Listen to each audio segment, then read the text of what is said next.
স্ত্রীর সঙ্গে অভিমান করে কুয়েতে মুজিবুর রহমান নামে এক প্রবাসী যুবক আত্মহত্যা করেছেন। শুক্রবার স্থানীয় সময় রাত আনুমানিক 2টায় দেশটির মিনা আবদুল্লাহ কোম্পানির ব্যাকের সামনে পার্ক করে রাখা গাড়িতে এই ঘটনা ঘটে।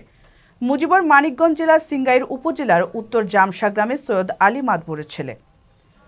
জানা যায়, স্ত্রীর সঙ্গে পারিবারিক বিষয় নিয়ে প্রায়ই ঝামেলা হয় মুজিবুরের। বিষয়টি নিয়ে তীব্র মানসিক যন্ত্রণায় ভুগছিলেন। এই কষ্ট সহ্য করতে না পেরে গলায় ফাঁস নেন তিনি। মুজিবুরের চাচাতো ভাই কুয়েত প্রবাসী নাহিদ খান জানান, সে প্রায় 6 বছর ধরে কুয়েত ন্যাশনাল কোম্পানির ড্রাইভার হিসেবে কাজ করে আসছিল। 4 মাস আগে দেশে গিয়ে বিয়ে করেন। এরপর স্ত্রীকে দেশে রেখে কুয়েতে ফিরে আসেন তিনি। তারও ধারণা, স্ত্রীর সঙ্গে ঝামেলার কারণেই এই আত্মহত্যা হয়েছে। নিহতের মরদেহ বর্তমানে মর্গে রাখা আছে।